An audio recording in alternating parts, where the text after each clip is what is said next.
భగవాన్ news కి స్వాగతం. నేను మియాను. ముందుగా ముఖ్యాంశాలు. బాపట్ల నియోజకవర్గ ప్రజలు ఎవరైనా భూదందా చేసేవారి చేతిలో మోసపోయిన వారు ఉన్నారంటే తమ దృష్టికి తీసుకువస్తే న్యాయం చేస్తాం. బాపట్ల శాసనసభ్యులు వేగేశ్న నరేంద్ర వర్మ. ఆహార నియమాలను పాటిస్తూ పౌష్టికాహారాన్ని తీసుకున్నట్లయితే క్యాన్సర్ వ్యాధిని తరిమి కొట్టవచ్చు. బాపట్ల జిల్లా కలెక్టర్ జె వెంకటమురళి. 4 పథకాలు సాధించిన బాపట్ల సర్కిల్ ఇన్స్పెక్టర్ రాంబాబు అభినందించిన పలువురు అధికారులు.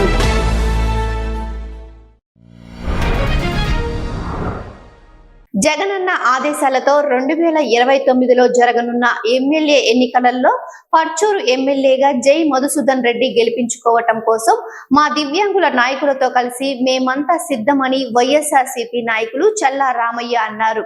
పర్చూరు నియోజకవర్గం వైఎస్ఆర్ కాంగ్రెస్ పార్టీ ఇన్ఛార్జ్ గాదే మధుసూదన్ రెడ్డిని ఇంకొల్లు మండలం పావులూరులోని ఆయన స్వగృహంలో బాపట్ల జిల్లా వైఎస్ఆర్సీపీ దివ్యాంగుల విభాగం నాయకులు కలిసి ఆయనను ఘనంగా పూలమాలలతో సత్కరించారు.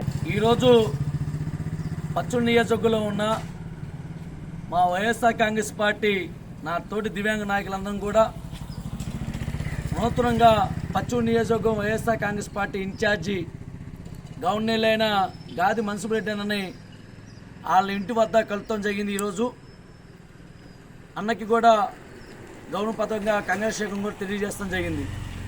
అలాగే పర్చూరు నియోజకవర్గం స్థాయిలో ఉన్న 3450 మంది వికలాంగులతో త్వరలో పర్చూరు నియోజకవర్గ స్థాయిలో ఇక్కడ ఉన్న పర్చూరులో ఉన్న తోటి దివ్యాంగ నాయకులతో కలిసి గాది వెంకటరెడ్డి గారు మా గురువు గారు, అలాగే గాది మన్సురెడ్డి అన్న ఆధ్వర్యంలో ఈ పశ్చిమ నియోజకవర్గంలో సభను ఏర్పాటు చేసుకోవడం జరుగుతుంది.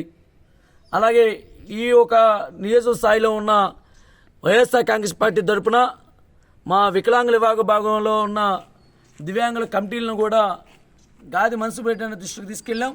త్వరలో తప్పకుండా అన్న కూడా కమిటీల విషయంలో తప్పకుండా మంచి పార్టీ కోసం పనిచేసే నాయకులను తప్పకుండా గుర్తించి వాళ్ళకి పార్టీ నుంచి పదవులు కల్పిస్తామని చెప్పి కూడా మన్సురెడ్డి అని కూడా తెలియజేస్తాం జరిగింది. అలాగే ఉన్న నాయకులందరం కూడా జరగబోతాం ఎన్నికల్లో 2029లో గాది మన్సురెడ్డి అని ఎమ్మెల్యేగా గెలిపించుకుంటాం కోసం ఇక్కడ ఉన్న మా వికలాంగ నాయకులందరం కూడా పనిచేస్తానికి సిద్ధంగా ఉన్నామని, 2029లో మళ్ళీ జగనన్న ముఖ్యమంత్రి చేసుకుంటాం కోసం జగనన్న ఈ రాష్ట్రానికి మా నమ్మకం నువ్వే జగనన్న ఒక నిదానంతో తప్పకుండా రాష్ట్రంలో ఉన్న వికలాంగుల కుటుంబాలు, అవ్వాతాతలు, అట్లాగే ప్రజలందరితో కూడా కలిసి మళ్ళీ జగనన్న ముఖ్యమంత్రి చేసుకుంటాం కోసం మేమందరం కూడా సిద్ధం ఉన్నామని చెప్పి తెలియజేస్తున్నాను. బాపట్ల నియోజకవర్గ ప్రజలు ఎవరైనా సరే భూదంతా చేతిలో మోసపోయినా వారు ఎవరన్నా ఉంటే తమ దృష్టికి తీసుకురండి అని, న్యాయం జరిగే వరకు పోరాడతానని నేను మీకు తోడుగా ఉంటా బాపట్ల నియోజకవర్గ కూటమి ఎమ్మెల్యే వేగేశ్న నరేంద్ర వర్మరాజు అన్నారు. పార్టీ కార్యాలయంలో ఏర్పాటు చేసిన మీడియా సమావేశంలో ఆయన పాల్గొని ప్రసంగించారు. నేను అందుకే తెలియజేస్తున్నా, బాపట్ల నియోజకవర్గం కానీ పక్క ప్రాంతాల్లో కానీ ఎవరైనా సరే ఈ భూదందా మాయలో పడి నమ్మి మీరు ఏదైనా అప్పచెబితే వాళ్ళ మోసం చేస్తే అటువంటి వాళ్ళందరూ ముందులకు రండి, మీకు సత్వరమే పరిష్కారం చేసే విధంగా నేను మీకు తోడుంటాను, మీకు న్యాయం జరిగే వరకు నిద్రపోను అని ఈ సందర్భంగా తెలియజేస్తున్నా. తెలుగుదేశం పార్టీ సైటే ఈరోజు అధికారంలో ఉన్న పార్టీ ఆఫీస్ అయితే ఈ రౌడీ మూకలు, అందులో ఎందుకు రౌడీ మూకలు అన్నానంటే ఈ బ్యాచీలో రౌడీ షీటర్లు కూడా ఉన్నారంట. అది కొత్తగా తెలిసింది నిన్నే. ఒక అతనికి రౌడీ షీట్ కూడా ఓపెన్ అయిందంట. అతను కూడా కేసు తొందరలో నమోదవుతుంది. వీళ్ళని చూసి కొంతమంది కొత్తగా కొన్ని సామాజిక వర్గాలకు సంబంధించి ముఠాలు కట్టే పరిస్థితి ఉంది. ఎవరైనా ఇక్కడ సైట్ కొనుక్కుని ఆ సైట్లో వాళ్ళ లేకుండా ఏ అమెరికాలోనో, ఏ ఆస్ట్రేలియాలోనో, ఏ హైదరాబాద్లోనో, ఏ బెంగళూరులోనో ఉద్యోగాలు వ్యాపారాలు చేసుకుంటే మరలా వచ్చి చూస్తే ఆ సైటు వేరే వాళ్ళు ఉంటున్నారు, అమ్ముకున్నారని తెలుస్తా ఉంది. ఈ అన్నిటికీ పరిష్కారం దిశగా ఈ ముఠాని మన గుట్టు రట్టు చేయాలి అని, వాళ్ళకి సరైన శిక్ష పడేటట్టుగా మన ప్రవర్తన విధానం ఉండాలని, ఎక్కడా కాంప్రమైజ్ అవ్వకుండా పోలీసు వ్యవస్థ కానీ ఇప్పుడున్న ప్రభుత్వం కానీ పని చేయాలని ఆ దిశగా నేను అడుగులేస్తున్నా. దీనికోసం ఎస్పీ గారికి, కలెక్టర్ గారికి మరియు పోలీస్ డిపార్ట్మెంట్ వారికి పర్సనల్గా వెళ్ళి కలిసి అన్ని విషయాలు తెలియజేస్తా. అలా తెలియజేసిన పిదప తగిన విధంగా వాళ్ళకి బుద్ధి చెప్పడంలో ఏమాత్రం మీరు మేము వెనుకాడమని తెలియజేస్తున్నా. తప్పనిసరిగా ఈ భూదందా చేసిన వాళ్ళని ల్యాండ్ గ్యాబ్రింగ్ యాక్ట్ అనే దానిలో కేసులు కూడా నమోదు చేయడం జరుగుతున్నది. వాళ్ళకి చాలా డబ్బులు వసూలు చేయడమే కాకుండా ఎవరికైతే ఏ అన్యాయం జరిగిందో వాళ్ళకి న్యాయం చేసే విధంగా మేము చేస్తామని తెలియజేస్తూ, ఎవరైనా మీకు ఏ అన్యాయం జరిగినా తప్పనిసరిగా తెలియజేయండి, దానికి మేము మీకు తోడుంటామని చివరిగా మీకు తెలియజేస్తున్నా. Thank you.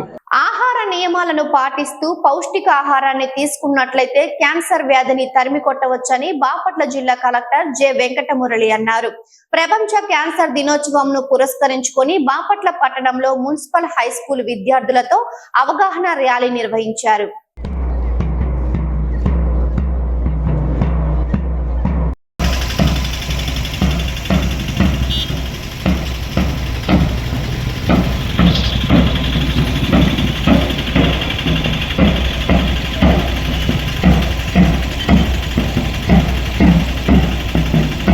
హైజీనిక్ అలవాట్లని మనం కలిగి ఉండాలి. వీటన్నిటిని మనము ప్రతిరోజు క్రమశిక్షణతో చేస్తూ ఉన్నప్పుడు మనము ఈ క్యాన్సర్ జబ్బుని కూడా నిరోధించవచ్చు. మానవ జాతి మరింత ఆరోగ్యంగా పరిణమించి మనము మన కుటుంబాలకి, మన దేశానికి, మన సమాజానికి మనం మరింత ఉపయోగపడతామని చెప్పి కూడా మీ అందరికీ తెలియజేస్తూ, మీ ప్రతి ఒక్కరూ మీ ఇళ్లల్లో మీ చుట్టుపక్కల వాళ్ళకి, మీ కొలీగ్స్కి, ప్రజలందరికీ ఈ విషయాన్ని తెలియజేస్తూ వాళ్ళ జీవన శైలిలో మంచి మార్పులు రావాలని, దుర్వ్యసనాలకి దూరంగా ఉండాలని, ప్రతిరోజు శారీరక శ్రమ, అది వాకింగ్ కావచ్చు, జిమ్లోకి వెళ్ళచ్చు, ఇంట్లో వంటలో పని చేయొచ్చు, వ్యవసాయంలో పొలాల్లో పని చేయొచ్చు, ఏదైనా సరే ఒక శ్రమని కలిగి ఉండాలని చెప్పి మంచి హైజీనిక్ అలవాట్లు, మంచి ఆహారం అలవాట్లు, దుర్వ్యసనాలు అంటే స్మోకింగ్ కానీ, త్రాగుళ్ళు కానీ, గంజాయిలు కానీ ఇలాంటి మత్తు పదార్థాలకి బానిసలు కాకుండా మంచి ప్రోటీన్ బ్యాలెన్స్డ్ ఫుడ్ని తీసుకుంటూ, మంచి వ్యాయామం చేసుకుంటూ, మంచి ఆటలు పాటలు ఉంటూ, మానసికంగా కూడా ఉల్లాసంగా ఉంటూ ఈ జీవనశైలి వ్యాధుల్ని నిరోధించగలుగుతామని చెప్పి మీ అందరికీ తెలియజేస్తూ ఉన్నాను. Thank you. బాపట్ల పట్టణ సర్కిల్ ఇన్స్పెక్టర్ ఆర్ రాంబాబు ఇటీవల జిల్లా పోలీస్ పెరేడ్ గ్రౌండ్ లో జరిగిన జిల్లా యాన్యువల్ స్పోర్ట్స్ మీట్ లో 4 పథకాలు సాధించి బాపట్ల పేరు ప్రఖ్యాతలను ఇనుమటింపజేశారు.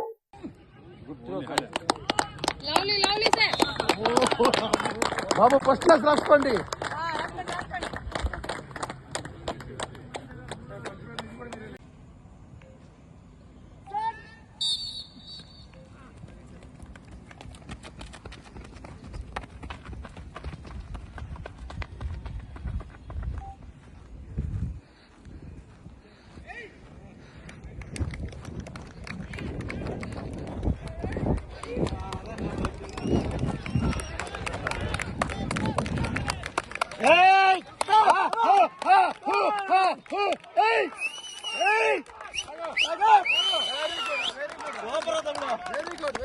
బాపట్ల పట్టణంలోని చీల్ రోడ్డు సమీపంలోని శ్రీ పాండురంగ స్వామి ఆలయంలో రథ సప్తమి పురస్కరించుకొని సూర్య భగవానుడికి భక్తులు పొంగలి నైవేద్యంను సమర్పించారు.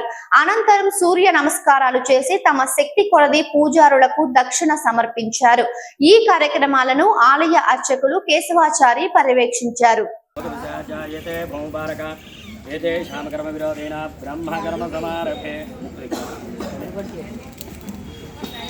ఓం భూహం భువః భోగం సువః ఓం మహః ఓం జనః ఓం తపః భోగం సత్యం ఓం దక్షోదరమేజనప్రచోదయాత్ ప్రజ్యోతి దర్శనం ప్రథం బ్రహ్మ భూర్భవతమన్వంతరే కలవిదే ప్రథమపాదే గర్భో శ్రీదేవతవర్గే వరకండే మేరోర్దక్షిణ దిగ్భాగే శ్రీవేంకటాచలస్య ఉత్తర దిగ్భాగే శ్రీహో ప్రగరుడాచలస్య పూర్వ దిగ్భాగే శ్రీరంగస్యోత్తరదేశే కృష్ణా కావేర్యోర్మధ్యదేశే భగవతాలయే భగవత్సన్నిధో శ్రీ పాండురంగస్వామి దేవతాత్సన్నిధో శ్రీ ఉమామహేశ్వరస్వామి దేవతాత్సన్నిధో శ్రీ వీరాంజనేయస్వామి దేవతాత్సన్నిధో శ్రీ.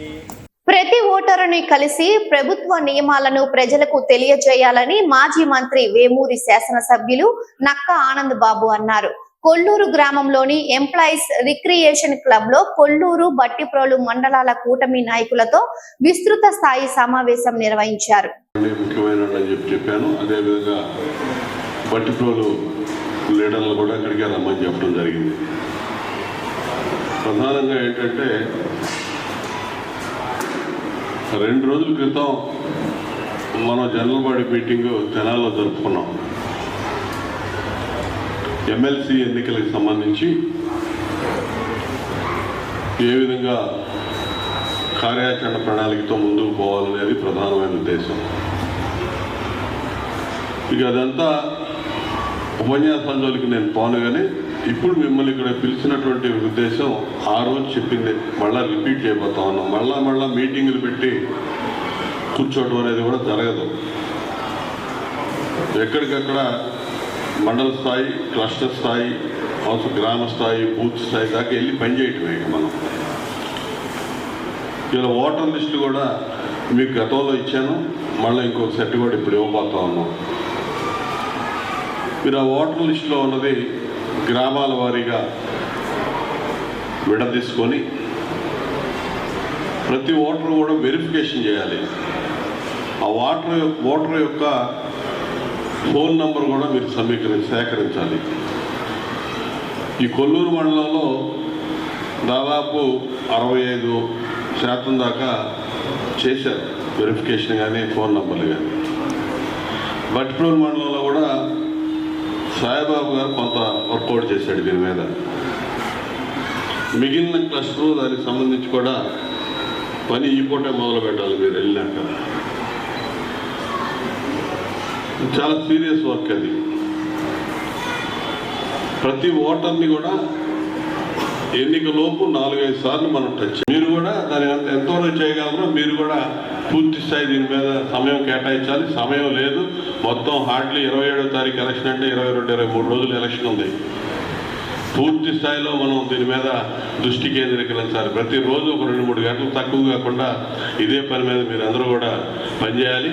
ఇప్పుడు దాకా ఆలస్యం ఎందుకైందంటే కొద్దిసేపు 1 గంట లేటుగా ఈ ఎన్నికలకి సంబంధించి కేంద్ర పార్టీ చంద్రబాబు నాయుడు గారి నాయకత్వంలో మన ముస్తాక్ అహ్మద్ గారు మైనార్టీ ఫైనాన్స్ కార్పొరేషన్ చైర్మన్ గారిని పరిశీలకులుగా మన నియోజకవర్గానికి వారిని నియమించింది పార్టీ.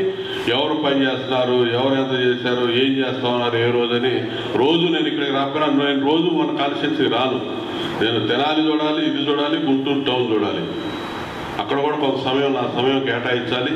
నేను ఇప్పుడు మన నియోజకవర్గం మీటింగ్ పెట్టాను, మండలాల వారీగా కూర్చుంటున్నాను, మళ్ళీ మధ్య మధ్యలో వస్తుంటాను. మళ్ళీ ఇక్కడ మనకు అబ్జర్వర్గా నియమితులైనటువంటి ముస్తాక్ అహ్మద్ గారు మిమ్మల్ని అందరినీ మానిటర్ చేస్తుంటాడు. మీ నంబర్లన్నీ ఆయనకి ఇచ్చేస్తాను. మొత్తం ఇక్కడ ముఖ్యమైన నాయకులందరూ ఆయన ఫోన్లో మాట్లాడుకుంటాడు, గబాలను వచ్చేస్తుంటాడు. మీరు ఏం చేస్తున్నారు చూస్తాడు, పైకి పంపిస్తుంటాడు. ఎక్కడెక్కడ ఏం వర్క్ జరుగుతుంది, ఎవరు కష్టపడుతున్నారు, ఎవరు పని చేయకుండా కాడి కింద పడేశాడు, మొత్తం ఆయన చెప్పుకుంటుంటాడు. అర్థమైందా? కాబట్టి అందరూ కష్టపడి ఈ ఎలక్షన్ ప్రాసెస్లో మనం పనిచేయాలని చెప్పి ఈ కలిసి వచ్చే దానిలో అన్ని పార్టీల నాయకులు, ముఖ్యంగా జనసేన పార్టీ, బీజేపీ పార్టీలు కూడా మనకి బలంగా మన నాయకులు ఉన్నారు. మన కలిసి వచ్చే నాయకత్వం ఇక్కడ ఉంది. ఈ మండలంలో సోదరుడు చలమయ్య గారు మండల పార్టీ అధ్యక్షుడిగా జనసేన పార్టీకి ఉన్నాడు. అదేవిధంగా నియోజకవర్గానికి బీజేపీ నుంచి బాధ్యత వహిస్తున్నటువంటి మన పెసర్లంకకు చెందినటువంటి వెంకయ్య గారు. భారత ప్రధాని నరేంద్ర మోదీ ఈ నెల 12న అమెరికా వెళ్లనున్నారు. 2 రోజుల పాటు అక్కడ పర్యటిస్తారు. పర్యటనలో భాగంగా వైట్ హౌస్ లో అధ్యక్షుడు డొనాల్డ్ ట్రంప్ తో ప్రధాని సమావేశమై చర్చలు జరుపుతారు. ట్రంప్ రెండోసారి అధ్యక్షుడయ్యాక ప్రధాని అమెరికాలో పర్యటించడం ఇదే తొలిసారి. మోదీ పర్ఫార్మెన్స్ పర్యటన ముగిసిన వెంటనే అమెరికాలో పర్యటనకు వెళ్లనున్నారు. జనవరి 20న ట్రంప్ ప్రమాణ స్వీకారం చేశాక మోదీ 27న ఆయనకు ఫోన్ చేసి అభినందించారు. దేశ రాజధాని ఢిల్లీలో అసెంబ్లీ ఎన్నికల ప్రచారం ముగిసింది. ప్రచార గడువు ముగిసే చివరి క్షణం వరకు బీజేపీ, కాంగ్రెస్ నేతలు ఉధృతంగా ప్రచారం నిర్వహించారు. ఆరోపణలు, ప్రత్యారోపణలు హోరెత్తించారు. బాపట్ల భావనారాయణ స్వామి దేవస్థానంలో రథ సప్తమిని పురస్కరించుకొని దేవాలయంలో సూర్యప్రభ వాహనంపై భావదేవని ఊరేగింపుగా పట్టణంలోని పూర వీధులలో ఊరేగించారు. ఈ కార్యక్రమంలో ఆలయ పూజారులు, ఆలయ అనువంశగా ధర్మకర్త రమణబాబు, ఈవో వెంకటేశ్వరరావు, భక్తులు తదితరులు పాల్గొన్నారు. తెలుగుదేశం పార్టీ కార్యాలయం నిర్మాణం కోసం సుమారు 9 సెంట్లకు పైగా దొంగ డాక్యుమెంట్ సృష్టించి రిజిస్ట్రేషన్ చేశారని బాపట్ల డీఎస్పీ రామాంజనేయులు అన్నారు. పట్టణ పోలీస్ స్టేషన్ లో ఏర్పాటు చేసిన విలేకరుల సమావేశంలో ఆయన పాల్గొని వివరాలను తెలియజేశారు. తెలుగుదేశం పార్టీ కోసం సుమారు 9 సెంట్ల స్థలాన్ని పార్టీకి రిజిస్టర్ చేయడం జరిగింది. దాన్ని వీళ్ళు ఆలోచనతోటి ల్యాండ్ గ్రాప్ చేసుకొని తప్పుడు రికార్డులు సృష్టించి మున్సిపాలిటీలో పన్నులు వేస్తున్నట్టుగా ఫేక్ రికార్డు ఒకటి క్రియేట్ చేసుకొని దాన్ని అడ్డం పెట్టుకొని ఒక రిజిస్ట్రేషన్ ఫస్ట్ డాక్యుమెంట్ ఒకటి క్రియేట్ చేసుకొని దాని నుంచి ఇంకొకళ్ళకి అలా డిసెంబర్లోనే చల్లపల్లికి చెందినటువంటి చంద్రశేఖర్ అనేటువంటి వ్యక్తికి ఈ సంవత్సరం 2024 డిసెంబర్లో 2 డాక్యుమెంట్లు అమ్మడం జరిగింది. అంటే 2 డాక్యుమెంట్లు అంటే దీనిలో 7 సెంట్లు 7.5 సెంట్లు ఒక డాక్యుమెంటు, 2 సెంట్లు వేరే 2 డాక్యుమెంట్లుగా ఉన్నాయి. ఈ విధంగా చేసినటువంటి అన్నీ కూడా మేము రిజిస్ట్రేషన్ డిపార్ట్మెంట్ నుంచి కూడా అలాగే మున్సిపల్ ఆఫీస్ నుంచి కూడా రికార్డ్స్ అన్ని సైంటిఫిక్గా ఆధారాలన్నీ కూడా సేకరించి వీటి మీద భవిష్యత్తులో ఛార్జ్షీట్ వేయడం జరుగుతుంటుంది. అలాగే ఇటువంటి గ్యాంగులు ఇంకా బాపట్లలో ఉన్నట్టుగా కూడా సమాచారం ఉంది. అవి కూడా త్వరలోనే ఆ కేసులన్నీ కూడా రిజిస్టర్ చేసి చట్ట ప్రకారం తీసుకోవడం జరుగుతుంది. పోతే ఇదే ల్యాండ్కి సంబంధించి 2011లోనే కేసు రిజిస్టర్ చేయడం జరిగింది. 2011లో మనకి 71/2011 కింద కేసులు నమోదు చేయడం జరిగింది. దీనిలో నరసింహారావు అనేటువంటి బాపట్లకు చెందినటువంటి రిజిస్టర్ ఆఫీస్ దగ్గర డాక్యుమెంట్ రైటర్గా పనిచేస్తున్నటువంటి వ్యక్తి ఆ రోజు ముద్దాయి. అదే ముద్దాయి మళ్ళీ స్క్రీన్ ప్లే డైరెక్షన్ తోటి ఈ డాక్యుమెంట్లన్నీ కూడా క్రియేట్ చేసి మళ్ళీ దీనిలో కూడా అతని పాత్ర నిరూపించబడింది. దీనిలో కూడా అతన్ని అరెస్ట్ చేయడం కూడా జరుగుతుంది. ఇంకా దీని వెనక సూత్రధారులు పాత్రధారులు కూడా ఉన్నారని తెలుస్తుంది. వాళ్ళని కూడా భవిష్యత్తులో వాళ్ళ ఆధారాలన్నీ కూడా సేకరించి ఫిక్సప్ చేసి అరెస్ట్ చేస్తాం. వీరిని కోర్టులో హాజరుపరచడం జరుగుతుంది. ఇప్పుడు 2011లో ఇదే స్థలానికి సంబంధించి ఆ రోజున అప్పుడు ఆఫీసర్లు ఒక 5 ముద్దాయిల్ని అరెస్ట్ చేయడం, కోర్టుకు పెట్టడం, అదే కేసు కోర్టులో ఇప్పుడు ట్రయల్లో ఉంది. సో ఇంకా కొన్ని ఉన్నాయని మనకి ఉన్న సమాచారం, అవి కూడా పక్కాగా మేము విచారించాను. అదే ఏదైతే రహమతున్నీసా గారి 19 సెంటు స్థలానికి ఫేక్ డాక్యుమెంట్ క్రియేట్ చేసినటువంటి వ్యక్తుల్ని నర్సాపేటలో కేసు రిజిస్టర్ చేసి నర్సాపేటలో రిమైండ్ చేశారు. సో రహమతున్నీసా గారిది పక్కాగా వారి వంశపారంపర్యంగా వచ్చేటువంటి ప్రాపర్టీ అది, దానిలో ఏమి ఇబ్బంది లేదు. ఛార్జ్షీట్ ఇన్వెస్టిగేషన్ అంతా కంప్లీట్ అయిన తర్వాత ఛార్జ్షీట్ కోర్టులో వేసిన తర్వాత ఇలా జరిగిందని inspector general registration and stamps వారికి కూడా మేము రిపోర్ట్ పంపడం జరుగుతుంది. దాని మీద వారు ఎంక్వైరీ చేసుకొని ఇవి ఫేక్ అని క్రియేట్ అయితే రిజిస్ట్రేషన్లో రద్దు చేయడం కూడా జరుగుతుంది. భగవాన్ న్యూస్ ముగించే ముందు ముఖ్యాంశాలు మరొకసారి. బాపట్ల నియోజకవర్గ ప్రజలు ఎవరైనా భూదందా చేసేవారి చేతిలో మోసపోయిన వారు ఉన్నారంటే తమ దృష్టికి తీసుకువస్తే న్యాయం చేస్తాం. బాపట్ల శాసనసభ్యులు వేగేశ్న నరేంద్ర వర్మ. ఆహార నియమాలను పాటిస్తూ పౌష్టికాహారాన్ని తీసుకున్నట్లయితే క్యాన్సర్ వ్యాధిని తరిమి కొట్టవచ్చు. బాపట్ల జిల్లా కలెక్టర్ జె వెంకటమురళి. 4 పథకాలు సాధించిన బాపట్ల సర్కిల్ ఇన్స్పెక్టర్ రాంబాబు. అభినందించిన పలువురు అధికారులు. ఈ వార్త ఇంతటితో సమాప్తం. తిరిగి మరో బులెటిన్లో మళ్ళీ కలుసుకుందాం. అంతవరకు సెలవు. నమస్కారం.